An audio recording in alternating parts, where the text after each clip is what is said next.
সেটা হচ্ছে মাদক কি। আমার মনে হয় আজকে এটা আসলে কঠিন একটা বিষয় যে আমরা কেউ মাদকের সাথে সংস্পর্শ নাই, এক্সপিরিয়েন্স না, কিন্তু আমাকে সচেতন হতে বলা হচ্ছে। আমি কিভাবে আসলে সচেতন হব, এটা কিন্তু আসলে খুব কঠিন বিষয়। যদিও কারো অভিজ্ঞতা নাই, কিন্তু এটার ভয়াবহতা সম্বন্ধে আমি জানি না, কিন্তু আমাকে বলা হচ্ছে যে তুমি সতর্ক হও, তুমি সচেতন হও। আসলে এই জিনিসটা নিজে ধারণ করা বা কারো কথা শুনে ধারণ করা, কারো কথা শুনে চলা, এটা খুব কঠিন। আমি তো আমার বাবা মার কথাই খুব ভালো করে শুনি না। সেক্ষেত্রে এখানে আমরা এসে আপনাকে বললাম যে তুমি এরকম এরকম চলবা বা মাদক গ্রহণ করবা না, তাতে আপনারা মাদক গ্রহণ করবেন না অথবা এই ধরনের ঝুঁকি নেবেন না, এটা আশা করা খুব কঠিন জিনিস। তো তারপরও আমি বলবো যে যেহেতু আপনারা এখানে ঘন্টা দুয়েক ধরে অপেক্ষা করতেছেন, এখান থেকে একটা ভালো কিছু আউটপুট নিয়ে যেতে পারলে হয়তো বা কাজে লাগবে। আপনার না লাগুক, আপনার ফ্যামিলির পাশে পাড়া প্রতিবেশী আছে, আপনার বন্ধু বান্ধব আছে, আপনার বড় ভাই আছে, ছোট ভাই আছে, তাদের ভিতরে কিন্তু এই প্রবণতা কোথাও না কোথাও দেখতে পাবেন। কারণ বাংলাদেশে প্রায় 5 থেকে 6% কিন্তু মাদকাসক্ত, অর্থাৎ 100 জনে 5-6 জন কিন্তু মাদকাসক্ত পাবেন। আর বিশেষ করে আমরা যদি নারায়ণগঞ্জের কথা বলি, এটা 10%-এর উপরে হবে।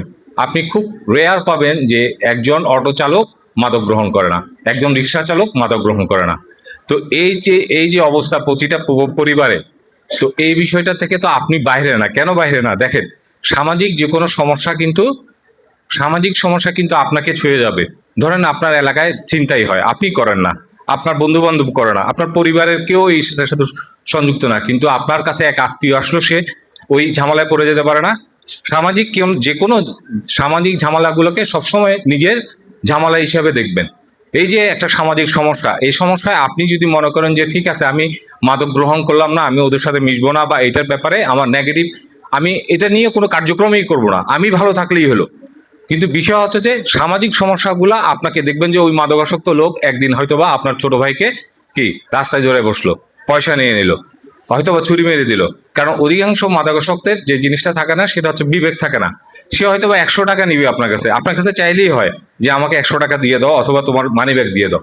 সে কিন্তু তার মাথায় কিন্তু থাকে কি জানেন, যত আর্লি স্টেজে আপনার থেকে টাকাটা নিতে পারবে, এই জন্য প্রথমেই সে কিন্তু ছুরি মেরে দেওয়ার চিন্তা ভাবনা করবে। অথচ আপনার কত বড় লস করে সে টাকাটা নিয়ে যাচ্ছে। এই যে মাদকাসক্ত লোকের ভিতরে এক ধরনের বিবেক জিনিসটা কাজ করে না তাদের ভিতরে। মানুষের পরিচয় কি? মানুষ আমাদের সাথে যে কোনো প্রাণীর কিন্তু একটা তফাৎ, সেটা হচ্ছে বিবেক। মাদকাসক্ত ব্যক্তির কাছে বিবেক বলে কিছু থাকে না। এই কারণে আপনি দেখবেন যে সমাজে বিভিন্ন ধরনের অঘটন যেগুলো ঘটে থাকে মাদকাসক্ত ব্যক্তির মাধ্যমে হয়ে থাকে। আপনি দেখেন যে কোনো পরিবারে দুর্ঘটনা তো আপনারা ওসি থেকে শুরু করে সবকিছুই মোটামুটি অল্প অল্প করে হলেও জানেন। এই যে ওসি থেকে শুরু করে যারা এই ধরনের কাজগুলো করছে, তারা কিন্তু অধিকাংশই দেখবেন যে আপনি যত ধরনের ভয়াবহ নৃশংস ঘটনা দেখবেন, প্রত্যেকটা মানে কি দেখবেন যে এটার ভিতরে একটা পরোক্ষ না প্রত্যক্ষ হয়ে মাদকাসক্ত ব্যক্তির থাকে। আপনি দেখেন যারা ছিনতাই করে, প্রথমে এসে কি করে, প্রথমে এসে তারা কিন্তু ভয় দেখানোর জন্য আপনাকে ছুরি দিয়ে আঘাত করবে। এই জিনিসটা প্রথমেই তারা করে। একজন সাধারণ মানুষ, ছিনতাইকারী হোক যাই হোক, একজন সাধারণ যার বিবেক আছে, সে কিন্তু আরেকজনকে রক্তপাতের দিকে ধাবিত হবে না। দেখেন এদের ভিতরে আপনি মাদকাসক্ত লোক হবেই এরা। এই টাকার জন্যই তারা কিন্তু রাত্রে ছিনতাই করতেছে, এই কাজ করতেছে, বিভিন্ন ধরনের অপরাধমূলক কাজ করতেছে।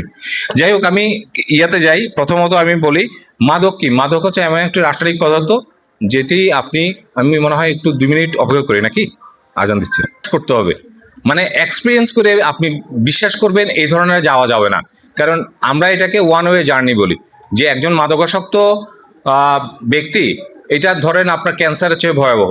ক্যান্সার চিকিৎসা অধিকাংশ এখন দেখা যায় যে প্রায় অনেক অনেক পার্সেন্ট ভালো হয়। একদম মাদকাসক্ত ভালো, রেট অফ রিটার্নটা খুব কম। আপনি এটা 3 থেকে 4%-এর বেশি পাবেন না।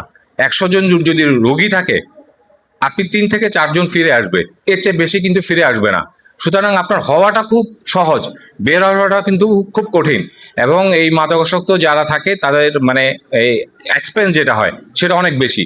মানে আমাদের দেশে এক্সপেন্সটাও বেশি, আবার আপনার থাকতে হয় 4 মাস ধরেন একদম বন্দি থাকতে হয়, একটা ঘরের রুমের ভিতরে থাকতে হয়।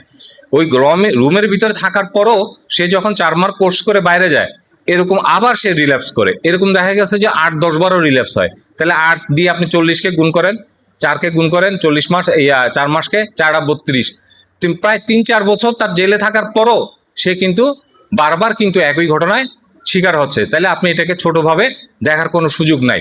আপনার জীবনে যদি আপনি মনে করেন যে আমি একবার গ্রহণ করব, আবার প্রয়োজনে কালকে থেকে খাবো না, আমার উপরে ডিপেন্ড করতেছে, ডিপেন্ডটা কিন্তু আপনার উপরে করে না।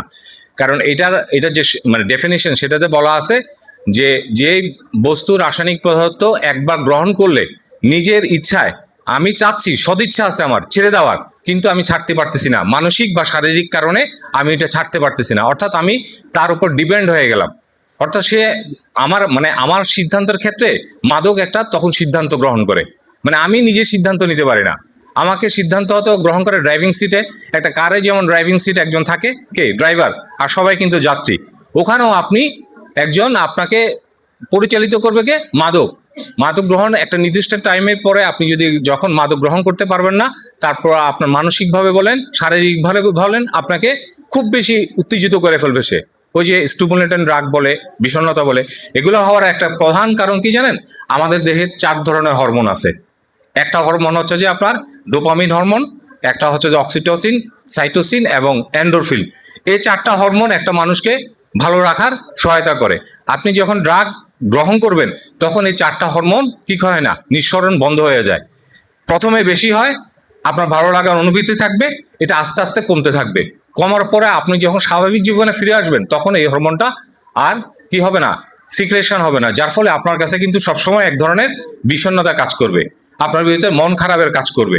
আপনি কোনো ইতিবাচক পজিটিভ কোনো আপনাকে সিগন্যাল দিতে পারবেন না। আপনি হয়তো চিন্তা করবেন যে আমার সাথে যে বন্ধু আছে তার ফ্যামিলিতে দেখা গেছে যে অর্থবিত্ত ভালো, বা সে একটা ভালো স্কুলে পড়তেছে, অথবা ভালো তার গাড়ি আছে, আছে, আমার তো অনেক কিছু নাই।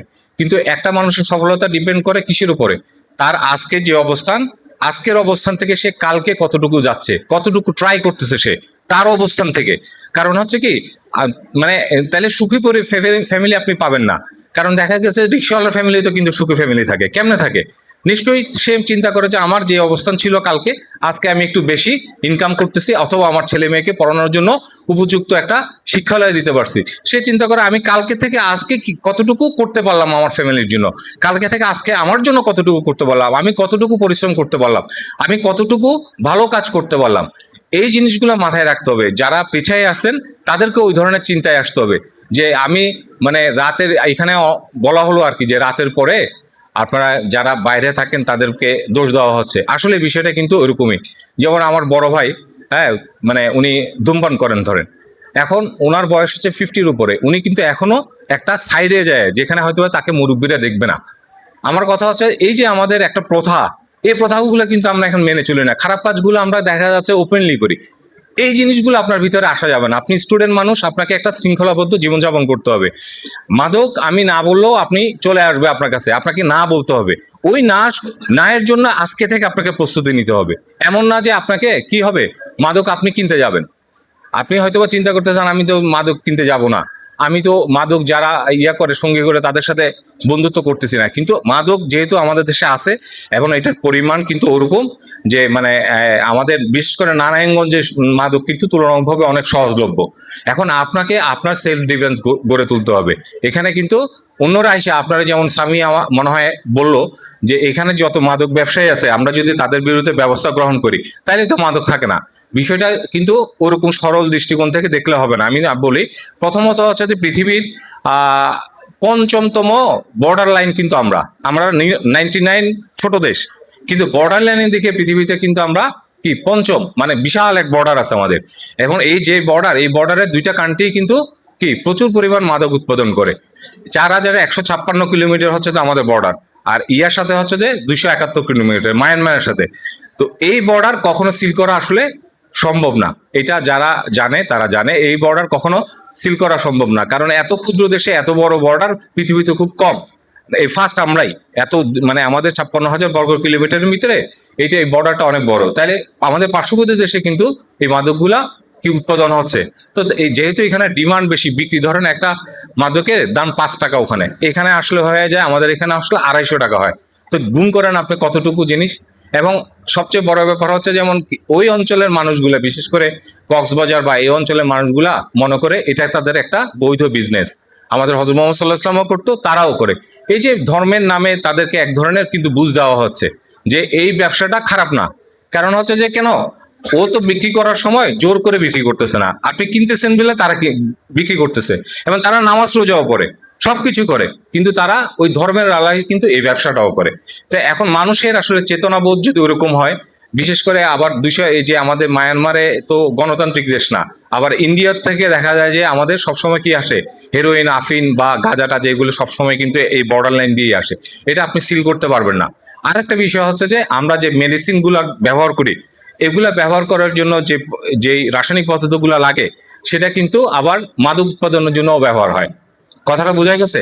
আপনি মেডিসিন তো বন্ধ করতে পারবেন না। আপনার ধরেন সাপোজ আপনার জ্বর আসলো, আপনি প্যারাসিটামল ইউজ করতেছেন না, এই প্যারাসিটামল উৎপাদন করার জন্য যে রাসায়নিক পদার্থ ব্যবহার করা হয় অ্যাসিডিক অ্যানহাইড্রেট, এটা আবার ব্যবহার করা হয় হেরোইনের উৎপাদনের জন্য। তো আপনি কি এখন ওইটা বন্ধ করতে পারবেন? সুতরাং পারা যাবে না। আর একটা ব্যাপার বলি, আপনারা বলতে চাচ্ছেন যে আমরা মামলা করে এই জিনিসটা করা যায় কিনা। এটাও যেমন আমাদের টোটাল মামলা হচ্ছে যে আমাদের মাদকদ্রব্য আমাদের 22 জন মানুষ আছে মোটামুটি ফিল্ডে কাজ করে। তো আমাদের মানে একটা অফিস থেকে একটা নির্ধারিত করা আছে, ধরুন 15-20টা মামলা করলে চলবে। আমরা কিন্তু গত মাসে 65টা করছি। আমি গত 1.5 বছর আগে এখানে যখন আসছি, তখন যে মানে এখানকার যে মাদক পরিস্থিতি ছিল, আমার কাছে এখন তার চেয়ে অনেক বেশি মনে হচ্ছে। অর্থাৎ মামলা বাড়ছে, কিন্তু বাংলাদেশে কিন্তু মাদকের বিরুদ্ধে যে মামলাগুলো, সেগুলো কিন্তু 10% কিন্তু বাড়তেছে, কিন্তু আপনার সেই অনুপাতে কিন্তু মাদক কমতেছে না, মাদক ঠিক বাড়তেছে। তাইলে আপনাদেরকে একটা জিনিস খেয়াল করতে হবে, যে এই জিনিসটা যে পৃথিবীতে ধরেন সবচেয়ে শক্তিশালী রাষ্ট্রকে আমেরিকা না, তাদের দেশেও কিন্তু মানে এই যে আমরা যেটা করে থাকি আর কি, আইন শৃঙ্খলা বাহিনী, এই আইন শৃঙ্খলা বাহিনীর মাধ্যমে 15-20% বেশি মাদক নিয়ন্ত্রণ করতে পারে না। এই জন্যই আপনাদের কাছে আসা, যে আপনি আপনারটা পারবেন, আপনি আপনারটা বুঝবেন। আপনি যদি চান যে আমি এটা গ্রহণ করবো না, এটা খারাপ দিক সম্বন্ধে আমি জানি, এটা খারাপ ইয়াগুলো সম্বন্ধে আমি জানি, হ্যাঁ, তাইলে কিন্তু এটা সম্ভব। যদি আপনি চিন্তা করেন যে ডিমান্ড নাই, আপনাদের থেকে কোনো ডিমান্ড না থাকলে একটা জিনিস যেই আসুক বাজারে বিক্রি করতে পারবে না। কিন্তু বাজারে কিন্তু সে তখন ডিমান্ড না থাকলে সেটা কিংবা যত ভালো জিনিসই হোক বাজারে বিক্রি হবে না। এখন এছাড়া আমাদের আসলে খুব একটা উপায় নাই, যে এখানে যারা মানে টার্গেট গ্রুপ, বিশেষ করে আপনারা এখন টার্গেট গ্রুপ কেন, আমাদের ধরেন 15 থেকে ধরেন 30 বছরের ভিতরে, যেমন আপনি 30 ইয়ার্সের পরে কিন্তু সিগারেট টিগারেট খেতে ভালো লাগবে না, কারণ আপনার বডিটা ওরকম ভাবে গড়ে উঠবে। আপনার কিন্তু এখনই মানে এই ধরনের ঝামেলাগুলোতে পড়ার সম্ভাবনা এখনই বেশি। এখন তাই হয় যে 9-10 থেকে শুরু করে ধরেন আপনি ডিগ্রি বা মাস্টার্স পর্যন্ত, এরপরে কিন্তু আপনি কিন্তু আর স্বাভাবিকভাবে কোনো মাদক বলেন, সিগারেট বলেন, এগুলোতে আসক্ত হওয়ার থাকে না, মানুষের বডিটা ওভাবেই গড়ে ওঠে। তো এই জন্য বলা হয় যে 30 ইয়ার্সের ভিতরে ধরেন 15 থেকে 30, এই সংখ্যাটা আমাদের সবচেয়ে বেশি। এবং যুব সমাজ তো এটাকেই বলে যারা উৎপাদনশীলতা কাজ করে। তো ওই অংশটুকু যেহেতু আসলে বেশি, এই জন্য আমরা মানে মাদকদ্রব্য নিয়ন্ত্রণ অধিদপ্তর বলেন, সরকার বলেন, এই বিষয়টা নিয়ে বেশি কাজ করার চেষ্টা করতেছে আর কি। যে আমাদের দেশে যে ডেমোগ্রাফিক ডিভিডেন্ড নামে একটা কথা আছে, ওটা যদি আপনাকে পেতে চান, তাইলে এই মাদক থেকে মানে আমাদের যুব সমাজকে মাদক থেকে আসলে কি বের করে আনতে হবে। এটাই হচ্ছে তো প্রধান জিনিস। আর আমি মনে হয় আর না যাই খুব বেশি। আর আরেকটা হচ্ছে যে আপনার নিয়ন্ত্রণ কেন বলা হয়, এটা মনে হয় আমি ব্যাখ্যা করছি না। আপনারা দেখেন এই কয়েকদিন আগে কায়সার হামিদের মেয়ে মারা গেল, কারিনার কিন্তু একটা স্বপ্ন ছিল কি, যারা এখনো মাদকের সাথে যুক্ত হয় নাই, ইয়ং জেনারেশন, তাদের সাথে কিন্তু কাজ করার একটা তার ইচ্ছার কথা কালকে কায়সার আহমেদ জানাইছে। কায়সার আহমেদকে চিনেন কিনা আমি জানি না। কায়সার আহমেদ একজন ভালো ফুটবলার ছিল, আমাদের এখানে যারা আছে তারা হয়তো জানেন, মুরব্বীরা সবাই জানেন, ওনাকে চিনেন। ওনার মেয়ে মারা গেছে গত পরশু মনে হয়। হ্যাঁ, সে টিভিতে এসে বলছে যে আমি এই ধরনের পার্সনকে নিয়ে কাজ করতে চাইতাম। কারিনা কিন্তু মাদকাসক্ত, কারণ হচ্ছে যে দেখেন সবচেয়ে বড় ব্যাপার কি, মাদকাসক্ত একজন ব্যক্তি হোপলেস, মানে তার কোনো আশা নাই, সে দরিদ্র, তার কোনো সামনে কোনো সম্ভাবনা নাই। কেন নাই? কারণ মাদকাসক্ত হওয়ার পরে যে সময়টা আপনার চলে যাবে, এটা তো আর কোনোদিন ফেরত আসবে না। আপনার পড়ার প্রাইম টাইমটাতে মাদক আসে, মনে রাখবেন। যেমন আপনার 40 বছর পরে মাদক আসলে সমস্যা বেশি আছে, তখন তো আপনি নিজেকে গড়ে তোলার একটা সুযোগ পাচ্ছেন। মাদকটা আসে কখন? যখন আপনি পড়াশোনা করে একটা স্টেবল জায়গায় যাবেন। কেন আমরা সবাই পড়াশোনা করতেছি কেন?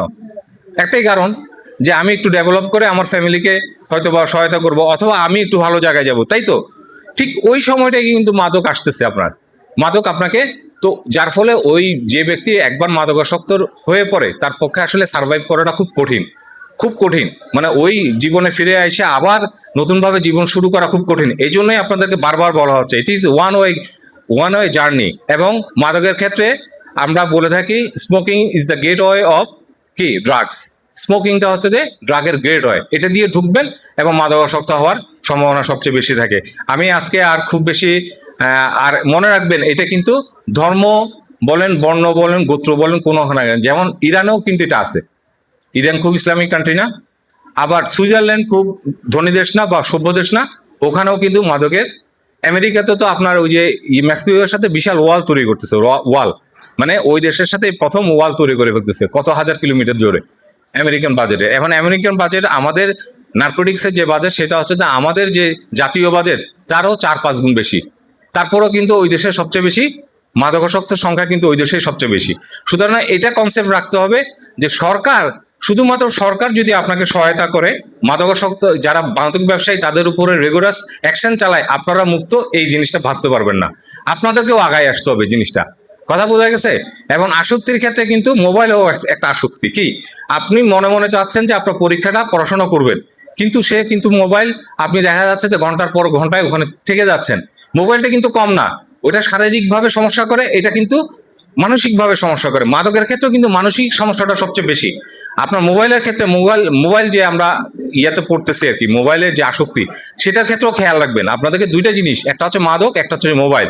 এই দুইটা যদি আপনার জীবনে আপনার জীবনকে মানে আপনার জীবনের অধিকাংশ সময় যদি থাকে, তাহলে কিন্তু আপনার পক্ষে প্রোডাক্টিভ কিছু করা সম্ভব হবে না। খেয়াল রাখবেন কিন্তু দুইটা জিনিস, একটা হচ্ছে মাদক, একটা হচ্ছে মোবাইল। ওকে, ধন্যবাদ সবাইকে, আসসালামু আলাইকুম।